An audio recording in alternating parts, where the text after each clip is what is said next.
Will has very kindly come to talk to us about Bush's Barn and its history. And so please join with me in extending him a very warm welcome.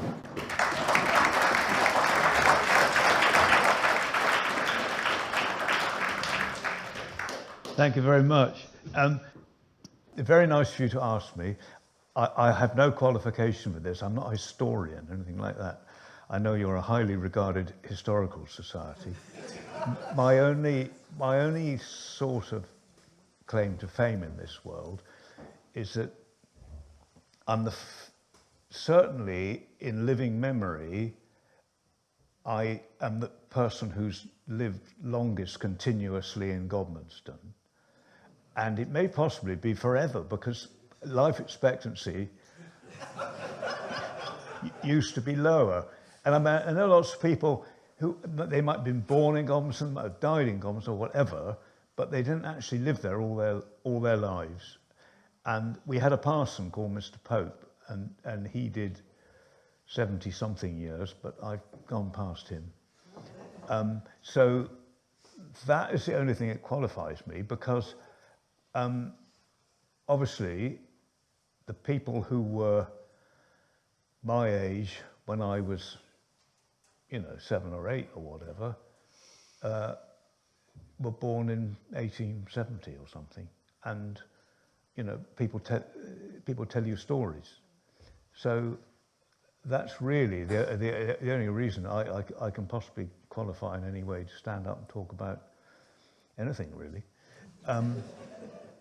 So what I want to do is just to begin with, and probably this is old hat to a lot of you and maybe to all of you, but it goes like this. If you walk up the road into Hewish Farm and along, and then up Sherplace Hill, up the long concrete track, and straight down the other side, so you're heading east. Well, wait a minute. East. You will drop down into a coombe, and it will draw you round to the right if you stay at the bottom, and a steep hill up to the left, and that goes up to the old Sydling poor lots, which is as far as you can possibly get from Sydling, because they weren't kind to the poor in the old days. They made them work even for having a little bit of ground to grow themselves some vegetables on. If you carry on there, that's called Pond Bottom, although there hasn't been a pond there for a very long time, evidently. And it's all open ground with sheep. And you'll come to a gate. If you go through that gate, you enter Bush's Bottom, and also, this is very important, you enter the parish of Godmanstone. Because Godmanstone's a strange shaped parish in that the village is along the River Severn, and the parish boundary is just behind the river. I can see someone who used to live right next to the river looking at me.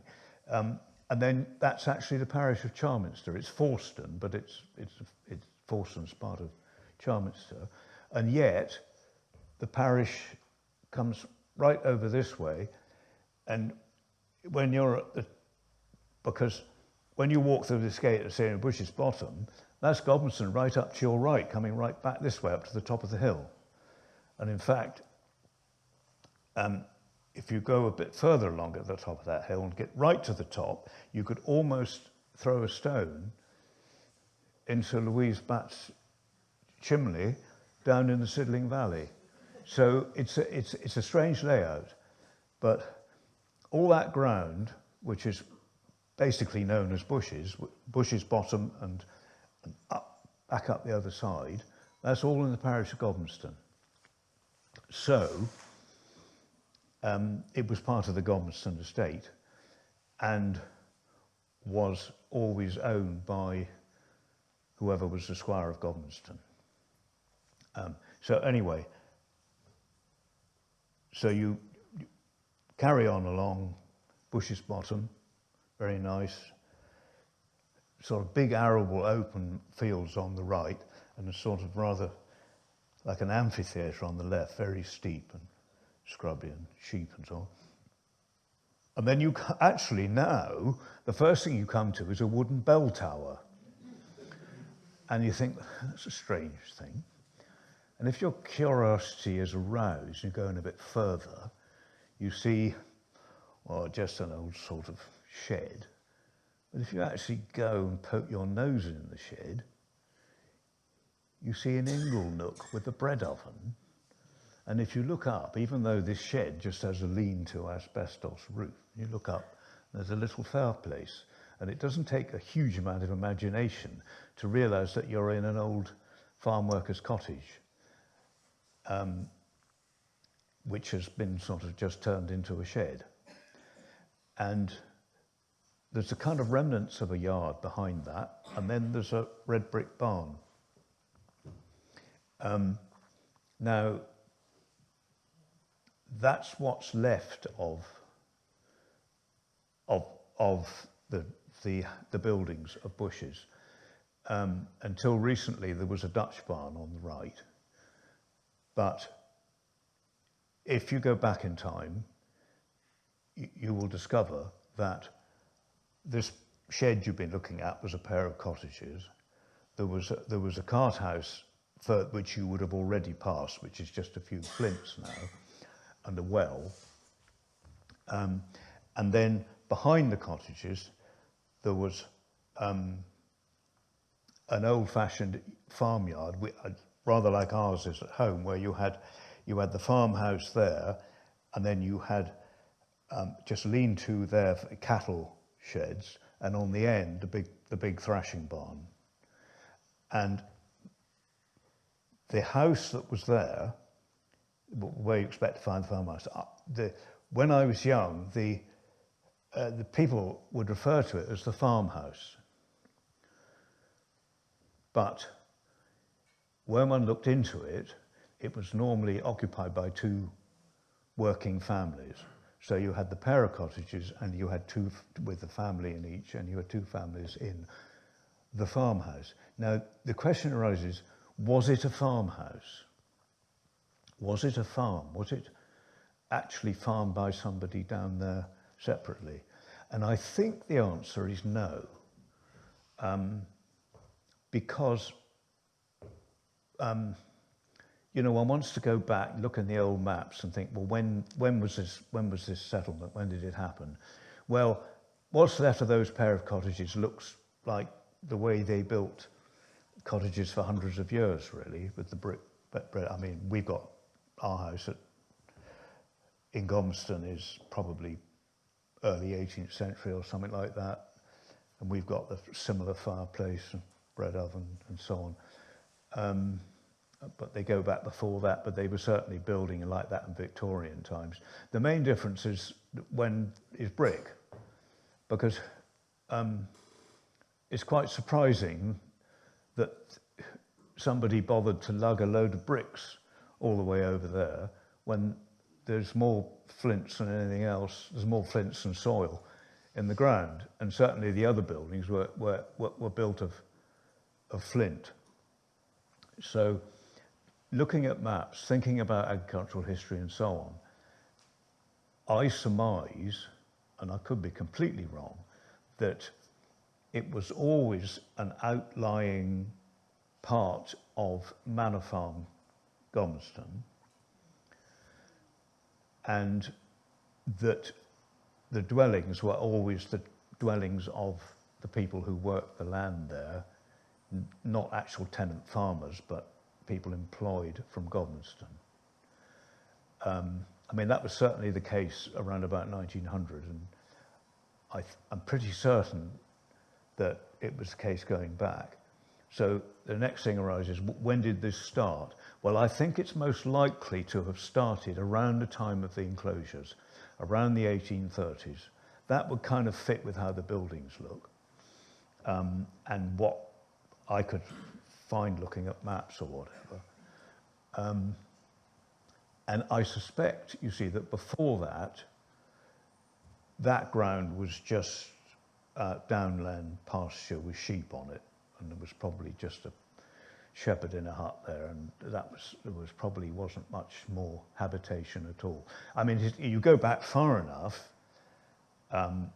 you know, sort of Celtic times or medieval times, yes, cultivated then, because in certain lights from a certain place, over that, what I said, the big arable fields running up this way from Bush's Bottom, you can see, I've seen the sun catch it, and you can see what looks like the very indication of Celtic fields or strip lynches or whatever. I could be wrong about that, but it certainly looks like it in certain lights. You've got to be careful saying that, because DEFRA are now giving us farmers quite a lot of money for doing good things for nature. And one of them is growing what's called multi-species leys, which instead of just having ryegrass, you have all sorts of different plants and deep rooting ones and so on. But they won't give you the money if they think it's an archaeological feature there, because they think the roots of these deep rooting things are going to spoil it. So if you think you've got something on your land which hasn't been scheduled by Historic England or whatever, you shouldn't say so. But Mr. Morris isn't here, is he? No, so don't anybody tell him I said that. But certainly I think probably in the big sheep era, you know, the 15th, 16th, 17th century, I think it was just sheep walk, to be quite honest.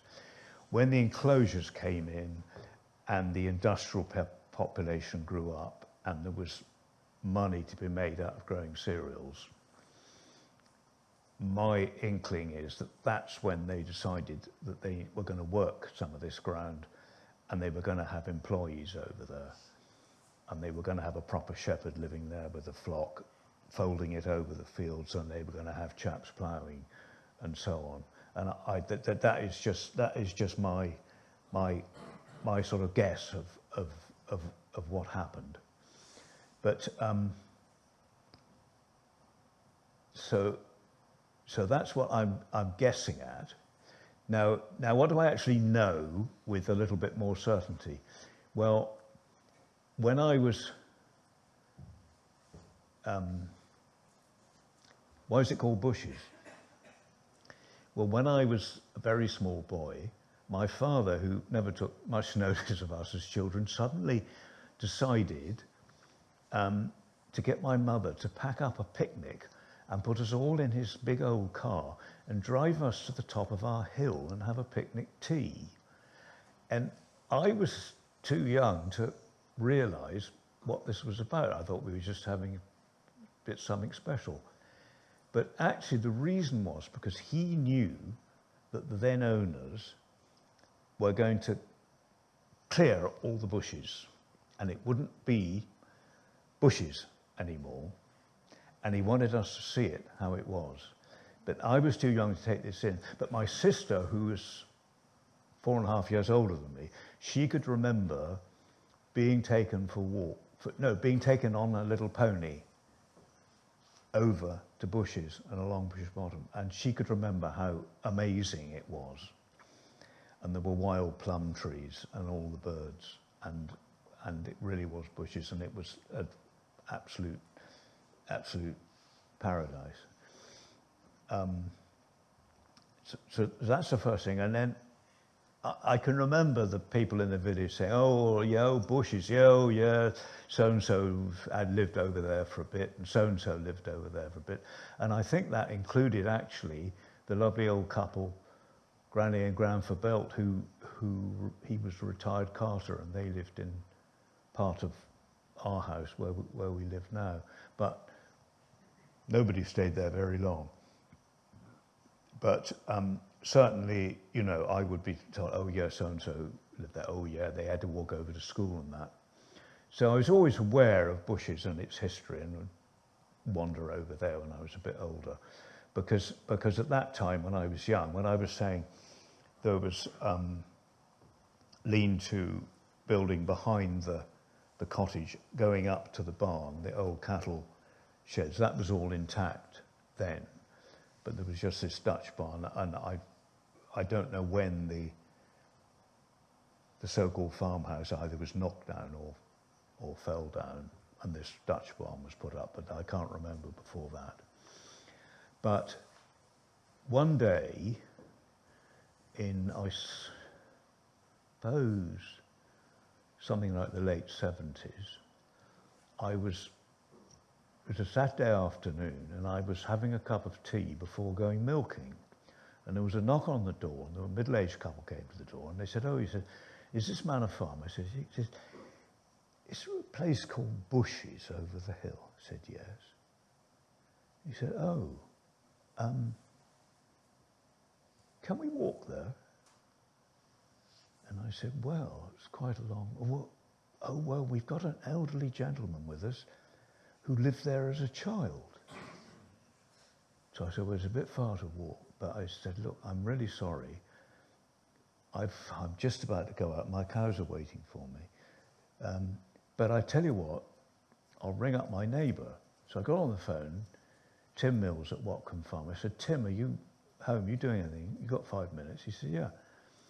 I said, "Got these people come. They want to get to Bushes." And the chap lived there as a kid. So he said, "That's all right, send them on down." So Tim took them over. And the old gentleman was Raymond Forsey. And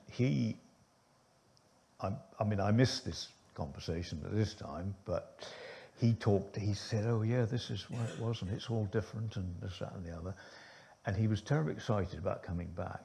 And every year he came back and kind of met up with more of us and got to know the Morrises very well, Jean Morris and Johnny and so on, and told us all these stories. And then after a bit he wrote them down, and a lady got them put into a book. And this is his book. It's called Memories of Wessex. But if you want to buy one off World of Books, put in Memories of Essex, because there's a misprint and people have tried.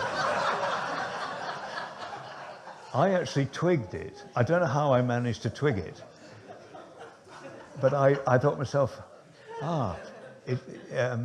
they've just got it's just a misprint, and I got a couple of copies. But anyway, he arrived there in about 1904 because his father took a job there. Now, you all know Duke's Auctioneers, but Henry, it's real name, Henry Duke and Son. Henry Duke, successful auctioneer, land agent around in the Victorian times, and made money and bought land and so on. And he bought the Godmanstone estate early in the 20th century. I'm getting a bit woolly about dates, whether it was 1907 or 90, that sort of time. He bought the Godmanstone estate, and he was quite progressive. And he farmed in hand. Now I could just explain, I didn't explain this, at the enclosures, it's not what people think, actually. At the enclosures, where all the people who had their rights to common grazing and strips of land had them taken away for a meagre compensation, just little bits of ground or a few quid.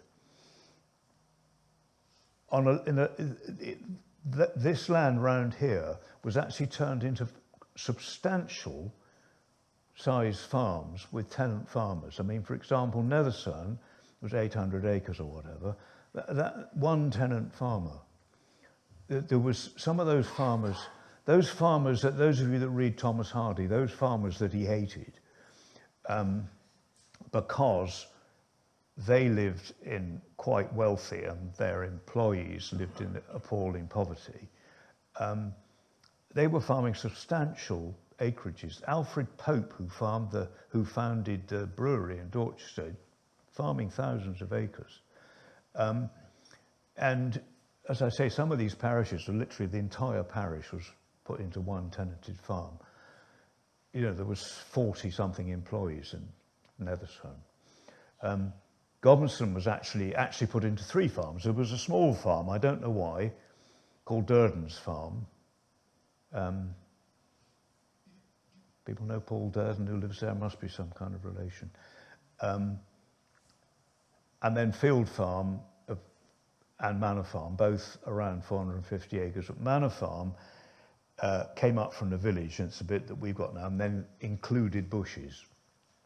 And the squire would farm that in hand. So Mr. Duke was farming that in hand, and Mr. Force's father had been sort of headhunted a bit by Mr. Duke to come and work there. So he told us all his stories of how in all weathers he had to walk over the hill, age 5, to Godmanstone to school and back.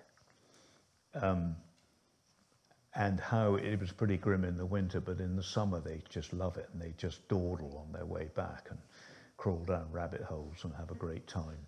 And he also describes how hard his mother had to work doing all the baking, and how they kept the hens. And Mr. Duke was quite enlightened. They had a cow to share between the families, so they could take turns to milk it, and they could all have milk, and Mrs. Forsey would make butter and so on. And it really was a little self-sufficient community. And when it was market day, the wives would walk to Grimston Station, which you can reach just by sort of carrying on down Langford, you know, the bottom there, and take the train to Dorset. When they came back in the evening, the chaps would go down with the farm wagon to meet them with the shopping and bring them back. And of course the kids would be riding on the wagon and that. It all sounds wonderfully idyllic, but of course it was very hard graft for the parents. I mean, it's all very well. I think, you know, and Mr. Force's father was a carter. He looked after the horses and did the horse work, and obviously loved the horses and enjoyed it. But, you know, it was hard. Mrs. Forsey and the other mums, you know, they've got to bring up the children. They've got to, you know, provide the food more or less from scratch, you know, deal with the house. And what do they get? Well, the income is so low that their curtains are sacks, you know, and the house is cold. And it, you know, it wasn't a bundle of laughs. But as a small child, and in this, as he describes it, and as my sister, as I was saying, could remember it in 1950, this beautiful bird-filled environment, which, you know, we would probably give our right arms for now. That was the consolation. And there's one or two wonderful stories he told me, and he also put in the book. And one of them that amused me was Godmanstone School closed down in the 20s and became the village hall. And I'd always noticed that the village hall key, big old key, had been repaired, been brazed, and obviously they'd been broken at some time in his life. And he must have come over at the moment. We must have been having something event in the village hall, and he took it out and he said, "Well, you see this key?" And I said, "Yes." I said, "I've always wondered about that it was mended." He said, "I got the blame." But he said there was 2 of us, and in the break time we didn't go out. We stayed in for something because it was cold or whatever. And when we came back, the teacher found the key broken and asked who'd done it, and nobody owned up. And because we were the only people that stayed in the school building at the break, we got punished for it. But he said, "I know, it was a teacher herself who broke it." And the other story which really struck me was, they were out one day crawling about in the furze bushes and playing, and he came upon a little bag, and it contained 5 gold sovereigns. and he gave it to his elder sister. And they went back, and her sister gave it to Mother and said, "Mother, look what Raymond have found." And she said, "Well," she said, "I'll see what Father would say when he'd have come back." So Father comes in from work. Look what our boy have found." "Oh," he said, "well," he said, and he puts it on the mantelpiece. He said, "'Twill bide there till the manager to come on Sunday, and I'll ask he what to do with it." Because Mr. Smith, the farm manager, used to ride over on Sunday, give them their wages, and tell them what they had to do for the next week. That was their contact with the outside world. So Mr. Smith comes out, and he comes out and said, "Your boss," he said, "our boy found that in the ground." And so Mr. Smith looked at it. "Well, Forsey," he says, "I reckon you can make better use of that than whoever it was who dropped it." And Mrs. Forsey went and bought the kids new boots with that. But if you think the level of honesty, nobody would ever have known, would they? But they were upright people, and that's what they did. So that was the account of how it was around about 1900. And what actually happened was, in 1914, the war broke out, and one of the other farming families was called Rolls, and they were related to the forces. And the Rolls boys were older than the forces, and the oldest one was called Ernest Ralph Rolls, and little Raymond thought the world of him, because he'd play a squeeze, I think it was a squeeze box or something, and sing a bit, and they'd have a bit of fun, and he was a lovely cousin. And he was 18 or 19 or whatever when the war broke out, so like all these other young men, he marched off to war, and was very soon killed, and he's on our war memorial. But at the same time, Henry Duke died, aged 59. Because he had Godmanstone Manor sort of done up and an extra extension built on it, but it was said that he never actually slept in it because the work wasn't quite finished in time. They must have taken a very long. I know, you had to wait for planning nowadays, don't you, for about 3 years, but in those days. But anyway, that's what they said in the village. And Mrs. Duke, she lived on in the manor until 1937, when she died. And in fact, if the older women in the village would meet her in the street, they would curtsy. They would curtsy to her.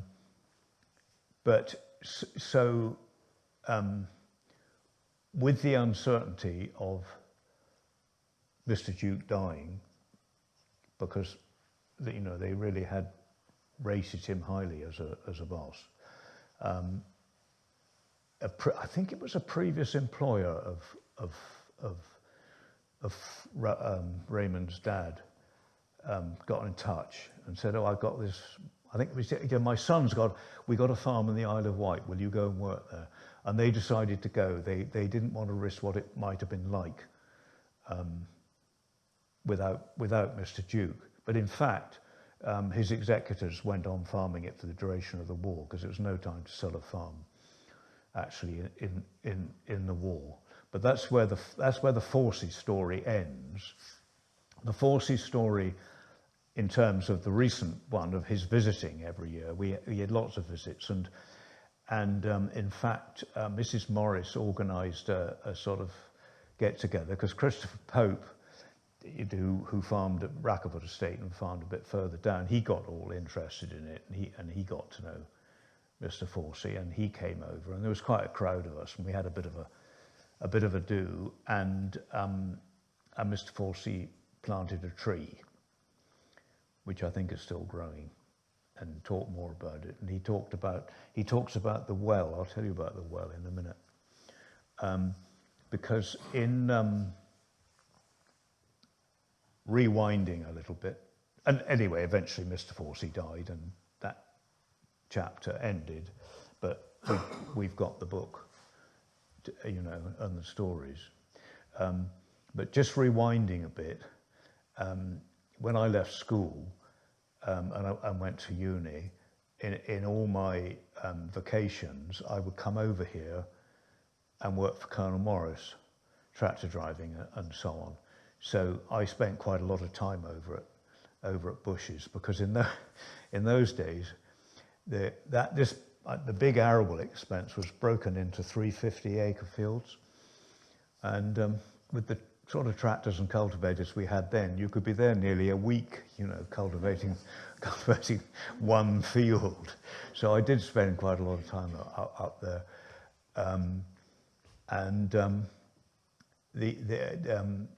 Colonel Morris had a little suckler herd of very wild cows with very pointed horns, I'd be sent out to feed them hay and so on, and the only bit that was a worry was getting from the tractor onto the trailer, because these cows were so terrifying. So I could actually cut the bales and throw the hay out, and then I'd go down to the barn, and they'd made some silage, and there were these rams there, and they looked a bit scary. So I actually sat on the top of the silo eating my sandwiches, and when I wanted to get down, I actually threw my crusts down to the rams while I ran to the tractor, because they looked a bit.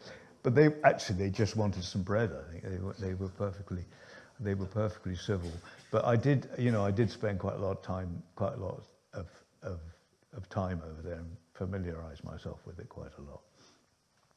And yes, it was a strange. Now I will tell you about how it came to be, not Bushes, but in these huge arable fields, because when Mr. Duke died, I say his executors farmed it for a bit, but then we had another sort of a bit of an upheaval in, well, I suppose British agriculture actually is full of upheavals, because I talked about enclosures and then farming becoming prosperous. By the 1870s, that was all going out the window, because they had some very wet years like we've been experiencing recently. And farming got difficult, and there was various diseases in the cattle and problems with the cereals and so on. But the main thing was that all these people emigrated and opened up the American prairies and then the Canadian prairies, and started flooding us with wheat, and went to New Zealand and started flooding us with lamb. And the British farmers couldn't compete. And that whole system whereby you kept sheep, you sold the wool, you sold the meat, the sheep put the fertility in the fields, the carter came behind with a plough, you sowed the wheat and then barley, the wheat for the local miller, the barley for the local maltster. That all went out the window, and this wheat had come across the Atlantic in ships. And of course they were just cashing in on millennia of fertility building on the prairies. They just ploughed this thing and just grew stuff, and they were given the land. So not surprisingly, they could send it over an awful lot cheaper than British farmers could grow it. And I've been told, I think this is true, that in those hot summers on the prairies, they can harvest the wheat at about 11 or 12% moisture, and the acceptable moisture content is about 15. But as it comes over the Atlantic, it absorbs that amount of moisture, so that if you load a ton in Canada, it's more than a ton by the time it gets to Britain, and that pays for the transport. I don't know whether that's true now, but that used to be the case. So the likes of Ranks and Hovis and McDougall and co have built the big mills at Southampton, Bristol, Liverpool, you know, the ports. And all the country mills gradually closed down. Godmanstone Mill at the end of the 19th century. I had a great grandfather his family had run a windmill in Wing in Buckinghamshire for centuries, and interestingly, my grandmother married the doctor, but her sisters, 2 of them or 3 of them, married chaps and went farming on the Canadian prairies. So, you know, if you can't beat them, join them, kind of thing. But so farming became not profitable in the late Victorian time. This Edwardian era that we were talking about with Mr. Forsey, things have sort of settled a little bit. I don't quite know how, but they had probably a bit of mechanisation, less labour, you know, lower costs, and so on.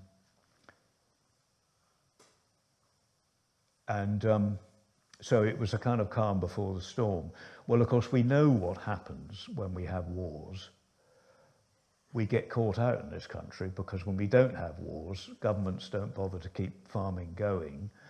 And suddenly we realise that we're only producing half of our food. And the Germans, they had U-boats in the First War as well as the Second War, and the Germans are cutting off our supplies. Farm prices shot up, and for the later years of the war and immediately afterwards in the early 20s, farming became relatively easy. Farmers were making money. At the same time, Liberals came in, Lloyd George, and he introduced, you see, everything that goes around comes around, because you know the news about inheritance tax for farmers now. Well, he introduced death duties for the first time, and the big landed estates basically were going to get hammered for tax when someone died. So they were having to sell land. The tenant farmers were making money with the early post-war prices. So there was a big move of the tenant farmers buying their farms and becoming owner-occupiers. And so 1919, Godmanstone Estates put on the market, and down at Charminster, there's a family called Pyle who were the tenant farmers, Thomas Pyle and his 2 sons. Percy, incidentally, actually went out, one of the sons, he actually went out and worked for a year or 2 on farms in the prairies. It was quite a thing that young men went and did for the experience, really, and also because maybe they might want to be pioneers and farm out there. But he came back when the war broke out, and he went and fought in the trenches. And then Frankie, the older brother, he was on the farm all the time. But they were tenant farmers at Charminster, huge. I mean, all the way, you know where Brooklands is, where the Wildlife Trust is? Well, they were all the way from there right down to Charminster, all tenanted, you know, 1,000 acres, I don't know, well over 1,000 acres. As I say, not unusual in those days. But by the time this was this post-war era, of course, most of their staff never came back. They weren't necessarily killed. Some of them realised there was a world out there where they might get paid some actual real money, and stayed away. So they decided that they would much rather have a smaller acreage owned that they could manage as a family farm with a relatively few staff. You know, I mean, not 40 like it used to be, but half a dozen maybe. And so they were interested in buying in Godmanstone. The Goddards, and Jim is still there farming at Forston Grange. They had been there a few years. They'd been there 10 or 15 years and got established and doing quite well. And they had some relations called Tom Spicer and Miss Spicer. And what actually happened was, I was asking Jim about this, whether he knew why the Goddards, who were down the road at Forston in the horse era, would want to buy some rather poor land, you know, quite a distance away if you're coming with horses. And he couldn't really answer that one. But I do know that the Piles wanted to buy kind of half of it, and that these Spicers wanted to buy or could only afford to buy a relatively small amount. And maybe the Goddards just sort of thought, well, you know, what's left is pretty cheap and we're making money, we need to put the money somewhere, we'll buy that. Jim doesn't really know about that, but anyway, they did buy it. And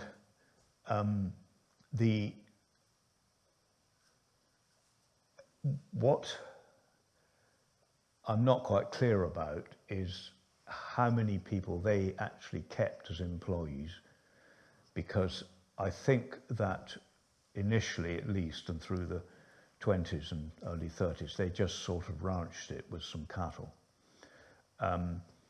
Because I believe it wasn't that long before there was only like 2 families there. The Rolleses and the Damons. And the last people to live there were Damons, and they left in 33. So that's when it became uninhabited. I was told that the last Damon who was there ran the forge in Godmanstone, the smithy, which is not where the Smiths' Arms were. Smiths' Arms is called the Smiths' Arms because the squire of Godmanstone in the 19th century was called Mr. Smith. And I used to upset the various landlords of the pub by exposing the total myth about the blacksmith and King Charles, and this was fabricated by Devonish's Brewery when they bought it. When Mrs. Duke died in 1937, and the Duke sold what they'd kept of the village. But this is nothing to do with bushes. I digress. Where were we? Mr. Smith, no. Yes, so the Goddards acquiring the land. And they did cultivate some of it, and the only reason I know that is because I went to the steam do one year and I came back and I said to my father that they had this amazing thing called a gyrotiller, which from a distance almost looks like a steam engine because it had one of those lids like the Showman's engines have, but actually it had a huge slow revving diesel motor, and on the back it had a rotary cultivator with great long vertical tines, or 2 of these, and you could drive very slowly along and it would kind of stir up the ground. And he said, oh yes, I saw Peter Goddard using one of those before the war over at Bush's. But most of it was still uncultivated even through the war, because it's not the most fertile of ground. But after the war, and in the war you had to do what the War Act told you to do, but after the war and the Agriculture Act and so on, they brought in what they called the ploughing up grant. And if you want to know what really did some environmental degradation, it was the ploughing up grant, because you could get this grant to plough up any old grassland, the argument being that you would improve it and it would become more productive and we could feed our population without rationing. To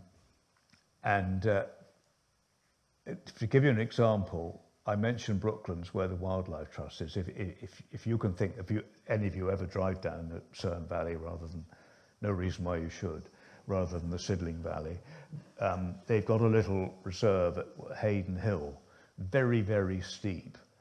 And the reserves manager, Rob Brunt, I saw him quoted once as saying it's never been ploughed. That's not true. The Mileses who owned it got the ploughing up grant, and there was a guy called Brian Elliott who had a little grey Fergie tractor, and he would go along and he would plough down these almost vertical hills and then back up, and he would do that for less than the ploughing up grant. So people just did it, you know. All this old downland was just gone, and the Goddards could get the ploughing up grant to bring bushes into cultivation.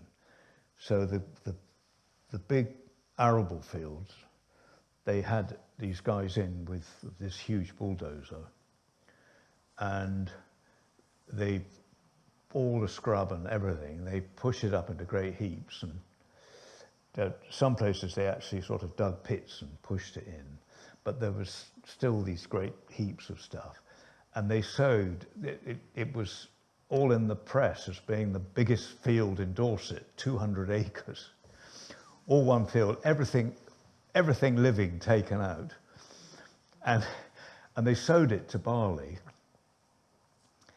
And then they got their old combine. It must have taken a long time even to get it there.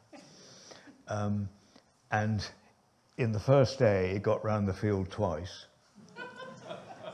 And those days, those little massy combines, I suppose the tank probably, you could probably get, you know, a few 100 kilos in it. They got one tank full because the rabbits, where they hadn't, the hedges were still there around the outside, and the rabbits had worked their way and eaten everything on the headland. But they got the ploughing up grant, and quite soon after that, in the later 50s, a chap called Edmonds turned up, and he'd been farming in Rhodesia, as it then was. And he got some land to farm on the right-hand side of the road as you approach Forston, Watcombe Bottom, and some fields there. And he got farming that. And the Goddards sold bushes to him. He obviously didn't have very many acres at Watcombe Bottom, and he wanted a few more. So he bought it. So he had two disconnected bits of land. And when the Goddards sold, I don't know what they paid for it. It couldn't have been very much. But when they sold it, they got enough to buy a helicopter. But they didn't buy a helicopter. They invested it, and extremely successful investment, this chap Edmonds bought it, but he didn't really get on with being in England, and he wanted to go back to Rhodesia, so he put it up for sale. And Brian Mills, who had spent a lot of the war in a prisoner of war camp reading books about farming, and had done some agricultural contracting up in Worcestershire and actually got a small dairy farm. And he was looking to increase his acreage, and ground in Dorset on the chalk was cheaper in those days. So he came down and bought out Edmonds.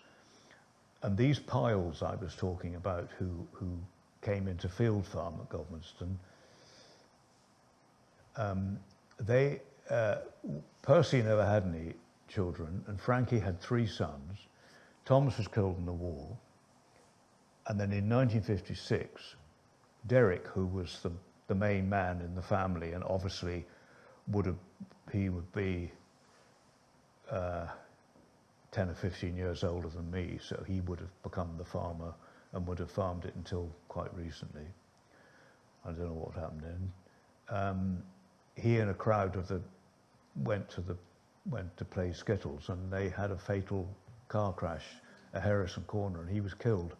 And his brother Alan was in the front seat and was all smashed up, and that basically the old boys decided to sell the land then. So Brian Mills bought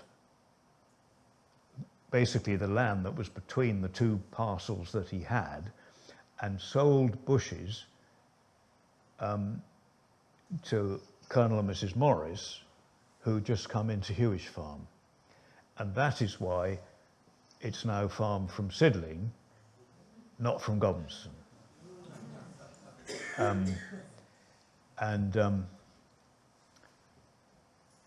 So that's kind of what's happened to the land ownership. And that was how come it got turned into a sort of a prairie, but still kept its name of Bushes. So going back to the kind of chronological thing, dear old Mr. Forsey died, aged quite old, not 90, and believe it or not very much later, I was sitting on a Saturday afternoon having a cup of tea, and this time I didn't have to do the milking. And there was a knock at the door, and a middle-aged couple came to the door, and they said, "Is this man a farm?" I said, "Yes." They said, "Is there a place called Bushes over there?" I said, "Yes." He said, "Well, we walk there." And I said, "Well, it's quite a long way." "Oh, we've got an old gentleman here who lived there as a boy." So I thought, this time, I said, "Right, get in the Land Rover." And we went over, and lovely old chap with his Scottish wife. And we sat in the back of the Land Rover. Well, I suppose I must have been, maybe somebody else, I can't remember. Anyway, we're in this Land Rover. And she started saying, "Gosh, it's true what he said. I never believed him. He used to tell me about walking to school up this big hill, and I just thought, well, it was probably just, a few yards on a drive. And it really is like this." And she was actually amazed. And the old boy, and we did the same thing. We went into the cottage, and he stood there, and he said, "That's where Mother baked the bread, and that was my bedroom." And we went, and same thing again. And his story was actually worse than Mr. Ford. His story was that his mother was a Damon, and she married a chap, and I can't remember the surname. Foolishly, I didn't write down his details. I kind of probably thought in my mind he'll be back like Raymond Forsey used to be. So I never wrote down any contact. But his mother was a Damon. She married another chap, they were farm workers, and they were working on a farm over at Beer Regis, and the war broke out, the First War. And he went off to fight, and he was killed. So the farmer came, he said, I need the cottage, you'll have to get out. And so the grateful nation offered her and the baby a place in the workhouse. So she went back to Mother. And the baby was this chap. So he went back to Bushes in, 1916 or whatever, after the forces. So they never met. His mother, who was only a young woman, a very young woman, just with he was the only child. She actually married the youngest Rolls brother, the one who was too young to go to war. And they stayed there. I can't remember when he said they left, but he grew up there. So in the later years to Mr. Forsey, but it all sounded very, very similar. 2 or 3 families working the land, related, working together. They had Mr. Duke, Mr. Forsey reported Mr. Duke, as well as giving them a cow that they could share. And of course, they also had enough ground to grow enough potatoes for themselves for the year. and they were allowed to use the farm kit on Good Friday. Good Friday was the day set aside by God for planting potatoes. Did you know that? I always fail, but literally in those days, before the First World War, all through the Victorian era, farm people worked full-time Monday to Saturday. Sunday was so-called off, but if you were a carter, you had to look after the horses. If you were a dairyman, you had to milk the cows. So it was hardly a day off. And there were 2 holidays, like Sundays, extra. One was Good Friday, and the other was Christmas Day. But you had to plant potatoes on Good Friday, so you were still actually working all day. And they all went together and had this potato, and of course the kids had quite fun. And they could quite enjoy when they went to pick the potatoes up. But Mr. Duke also gave them a horse in case they needed a doctor, so that somebody could ride to CERN and summon the doctor. The only trouble was they didn't ride this horse very much. It was very hard to catch. So if you had a medical emergency, you spent half the night trying to catch this bloody horse so you could go and call the doctor.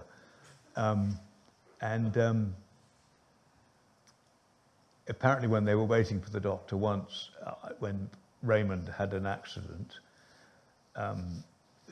they are passing a gypsy. There were some gypsies that used to come down through, apparently, and this gypsy lady produced some herbal thing and rubbed it on. By the time the doctor got there, he was already getting better, and they said, "What had happened?" And the doctor said, "Well, he's getting better anyway," or something. You know how sceptical the medical profession are about anything, anything that doesn't come from pharmacological companies. Sorry about that. So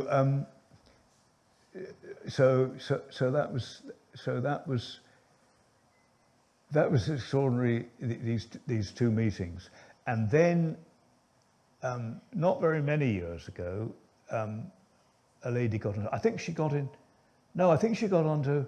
I can't remember anyway. But I was asked if I would get in touch with this lady because she had discovered on her mother's birth certificate that her mother was born at Bushes. And that was 1933, and I thought that it was 1932 that it was left, but it was 1933. But again, the mother must have left as a very small baby, and I think she was a Rolls or a Damon or part of that family. And then, as from 1933, 1934, things gradually fell down because the row of cattle shed bit between the cottage and the barn had a Roman tile roof. It probably had been thatched originally, but it had a Roman tile roof. And when I was working over there, I noticed that they were starting to slip off. And a chap bought a house in Godmanstone with a Roman tile roof and wanted to build a garage. And he said, "Oh, I'd like to do it like the house." And I said, "Well, I know where there's some tiles going to rack and ruin." So I asked Mrs. Morris if we could go and take all the ones that were left off the roof, because otherwise they were gradually just smashing on the ground. So we went over there and stripped the roof. So that was the end of that building. And actually the barn's getting a bit ropey now. But I must tell you about the well, because one of the things that Mr. Forsey mentioned is how they got their drinking water from the well. But interestingly, the issue with keeping cattle rather than sheep, because sheep can, except in very dry weather, can actually get away without hardly drinking. They can get enough moisture out of the grazing, but cattle are always thirsty. And if you haven't got, you know, a stream or whatever, how are you going to water the cattle? And Mr. Duke put in a water system. The mill, Godmanstone Mill, was now not working as a mill, but had a stream and a mill wheel. And a pump was installed, driven by the water wheel, and taking water out of the river. And he put in iron pipes all the way up with troughs on Manor Farm and right over to Bushes, so for the cattle. But that was only river water. They couldn't drink that. They drew their domestic water out of this well. And the well, I think the stone is still, I think the top of it is still there. But when I was working for Colonel Morris, as the same as now, they had a lot of sheep. And it's particularly in the spring, when I was helping with the spring sowing, you come across a dead ewe. And what should I do? There's a dead sheep, Colonel, what should I do? Oh, chuck it in the well. And by the time sort of lambing was over, this well was full of dead sheep. But by next year they'd all rotted down, and we could fill it up. We could fill it up again. Yes, that was the well. And the other thing is the tower. Now, I don't know how long ago, 10 years ago or something. I don't know if you know David Buckland, who's got the place on the river up by Hewish Farm, and he runs this outfit. Well, you probably knew his parents. She died the other day, didn't she? And he's still at Val, and he's Dennis. He's still alive. And David,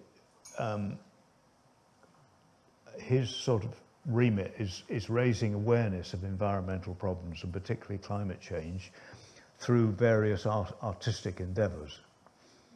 And he took a whole lot of eminent people to the Arctic to watch it melting and write poems about it and all this kind of stuff, film it and so on. And then one day he thought, well, here I am in Sydling, what's happening around here? He said, well, here are the Legs, an organic farm. There's Will and Pam with organic farm, because we'd known them quite a long time. John is going more environmental. He's putting more stuff down to downland pasture and so on and so on. So we'll do something to celebrate that. We'll get some artists in. And there's a lovely couple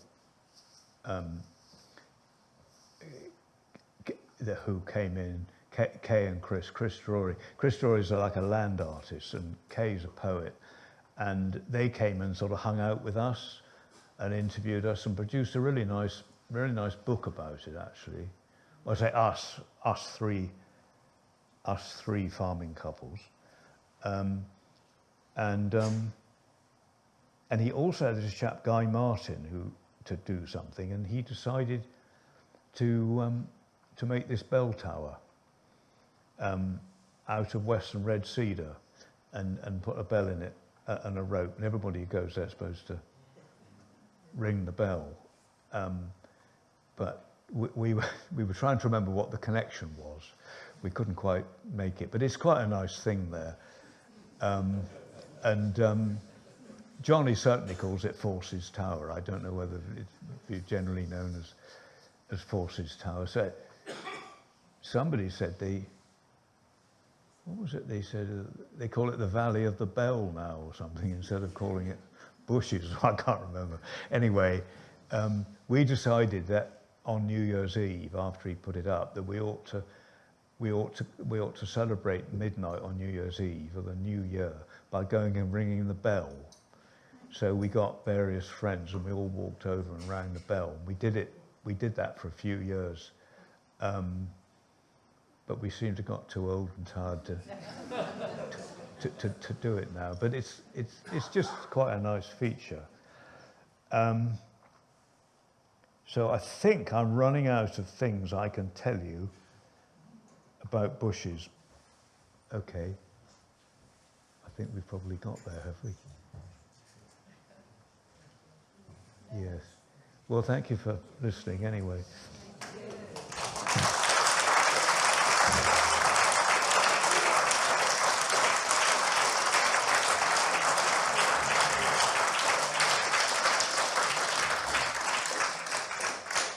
Well, thank you, and like I say, if anybody wants to get the book, and Google Memories of Wessex, and if you don't find anything, put in Memories of Essex. But as long as it says Raymond Forsey, that's the right book.